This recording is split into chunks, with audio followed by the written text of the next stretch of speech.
7, 6, 5, 4, 3, 2.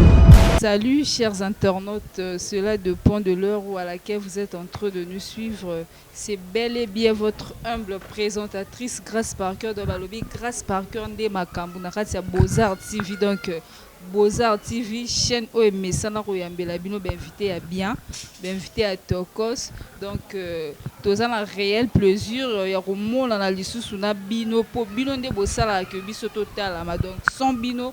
Musala et Rosali Mate. Il y a un souci na bino. Tous aura toujours na besoin de la bino ben invité à bien.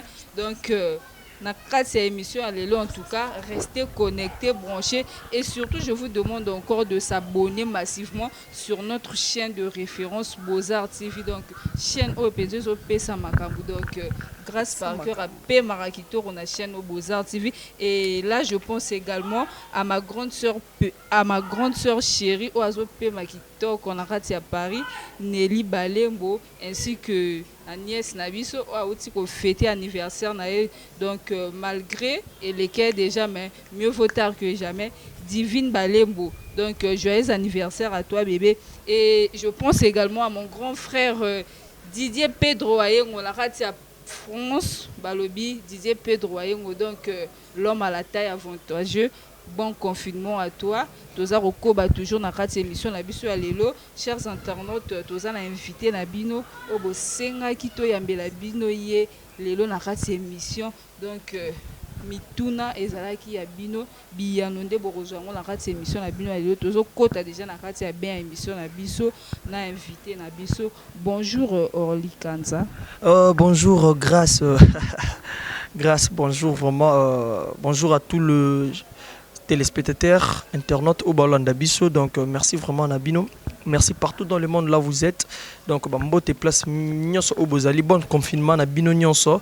Namoni bande konanga nyonso au penda bolanda ngai wana namoni bongo. Je profite bien à dire déjà un très grand merci à CC Faustin Apula. CC Faustin Apula babi master il est chokanza. Donc moi nabino ye donc vraiment Lelo naye pa nayo grâce vie invitation nayo naye vraiment ko répondre na pesibisu merci na maman nanga Cynthia qui sont pas donc Cynthia qui sont pas babi moi sa boss aza boss Rodrigue Apula na kati London wana na asira Holanda ngai bon confinement à toi mon frère mon ndeko donc ya kati babi donc tous apenda ensemble donc bisonios tous Holanda vraiment donc Jenna Apula Azawana ensemble tozanae tout landa makamnyoso merci vraiment nayo. Merci Orly Kanza une fois de plus il y a pour répondre à l'invitation na biso potala rara na monde na bino boza vraiment ebelete bao ba bandima rapena facilement pour disposer ba temps yo yebika ndenge ezala na baki na biso. Mais une fois de plus merci à toi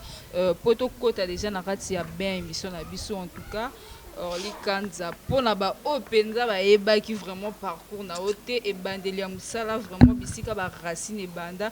Orly Kanza remet un peu pour élargir moi lisolo wana par rapport ya parcours na yo bisika outati okoma ozalelo. Merci vraiment, merci Grace Parker. Moi c'est Kitoko.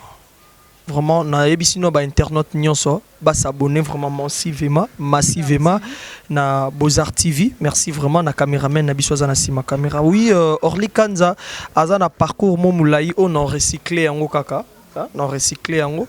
Orly Kanza bandi musala o ezana no domo ko eza iné.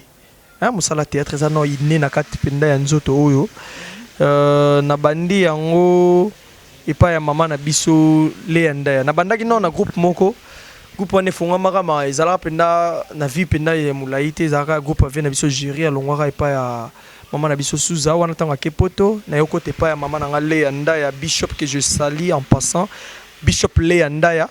Après Bishop Leandaya na yeko longwana na longwa kité mais sauf que Bishop alobaki que non avant d'ici na nous groupe groupe vanda nanu azaki na makamwa belé bando ça la personnel avant ce groupe ndena tana to lobai mundu fo lukanzela nae te ko entamé elo omona bandeko na biso nyonso otozaki na bango ba shikite wana babulongele ba si Steffi to ki mo ebele te ko entamé lo mona bango après elo kongo ya ko sala ka mwande tikaka ya ko panzana to ki na ba Didier Kisenga et sala lo ko mo panzana te ko entamé lo ko moko na bango en plus de ça naye kolongwa naye kovanda na palais naye kokende pa ya président Bobo Manoka que je salue à passant. Bobo Manoka ouais na leka wana et pas président Bobo Manoka après au salaire visibilité t'es pas président Bobo Manoka ezaki ke nayaki mais nayaki vraiment vu ma kamnanga ba raison personnelle et singa été que na demeurer vraiment na kata groupe nazala ki li suscité après cela naye kokoma pas président d'Ecos Gabana. Président d'Ecos Gabana que je salue, le boss, président d'Ecos Gabana, mbote na yo place aux Ali, na moni bongo chef Waterloo ki bangola na yo mona Nixon Mampuya, na moni ba Margot Changa, Faro Mukwaseke, donc bande nyonso mon directeur dire na pesi bino ba mbote. Na yo kozala wana après wana na yo kokoma pas président Joël Fungi. Président Joël Fungi, pas na yo simbate na pena ngana pale sala ona nous que tant ou intégrer Wenge de Gabana pour kunande au sala qui impact kunande ba yeba vraiment Orly Kanza et là on y sala que au longwa wana do otika moi trou moro boy na groupe ya Wenge de Gabana et là que sala ngana longwa Wenge de Gabana eza ba raison eza na ba raison ebele ba raison pe personnelle o ezala ki kenga na yebi yango président yebi na ba nyos bazana groupe ba yebi et qui ba makambo familial et qui makambo te que noto que na gauche na droite et ba raison personnelle de cela que na vanda nanu vi ba makambo nyonso na ba que non na vanda après ndeko vanda na ngande na yako comme pas président Joël Fungi na Aigle d'Afrique après Aigle d'Afrique nde na yaki ko vanda lisusu na minute ce qu'on a ça na Wenge de Gabana na ndako na ngai. Et les arros sala OK koto puisque quand tu étais déjà chez Naratsa Wenge de Gabana ozala qui déjà ozala qui émerger déjà au longo et si quand on impact ezala qui peut pas Joël penza de santara bena moto moro boete mais au longo lisusu wana c'était dû à quoi moi ba déplacement wana. Orly Kanza aime plus le boulot. Moi j'aime plus le travail. Ma place musala sala mande place oyo nga penda na zalara. Musala na ngande ya ngwana mutetinda ngana vande sika wana. Donc moi j'aime plus le travail. Kolongwa na ngai et pas ya président Joël Fungi ezalaki par rapport ya musala banda simbate.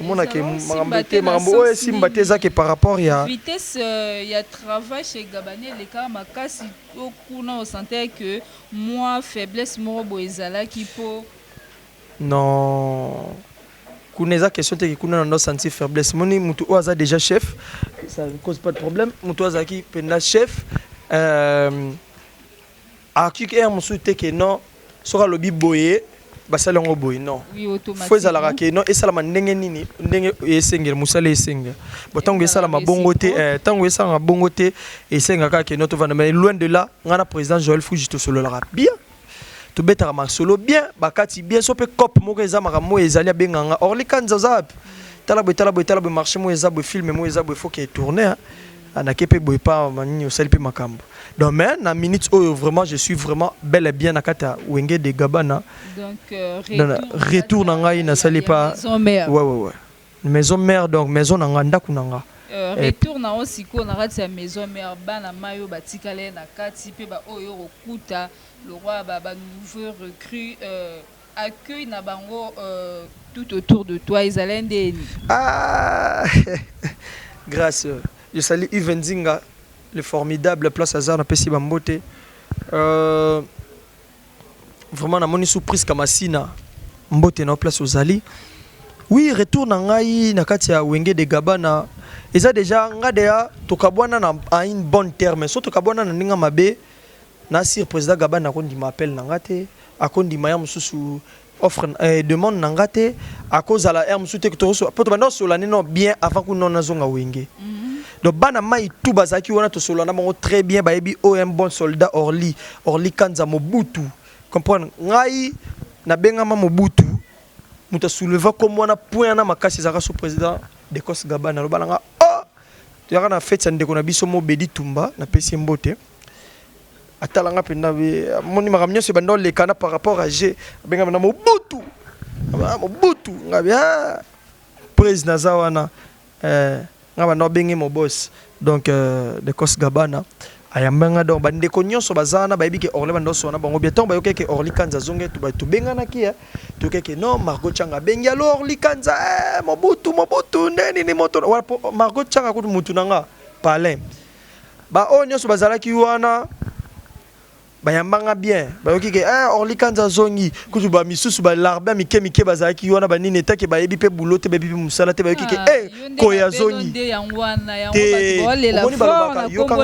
yo grâce moi na lion za lion moi na koya za koy comprendre na lobaka mama na nga Cynthia qui sont pas moi ça boss po ya za moi ça patron mama social solo la bien a pe boss donc tant ngai déjà na mona koy na dia mona lion bayebi ke lion zongi ba sa mbilinga ba mo ba tshena poa bosa belo mo bolwa soneni ba na lobela bango te bazala ba artiste te ba yende wenge de gabana po ba monaka ba Orly Kanza ba monaka ba Margot Changa ba monaka ba Nixon Mampuya ba monaka ba te belé en vrai dire ngana ya wenge de gabana natalaka président de Kos Gabana. En plus de ça, il faut que la reconnaissance est bien à vie. Ngai na bandaro tala wenge de gabana mais na zora sollicitation ya ndeko nanga moko boye. Comprendre? Margot Changa na pesi mbote. A solliciter Orly au travail ezali tozala na wenge ça la biso bien. Comprendre? Mais ngana tala mutu te ke non tala mutu mo boya jouera bien na ya na région de te ngane na ngazane na ba fanatique batu ba ya wenge baza ba fanatique na ngai.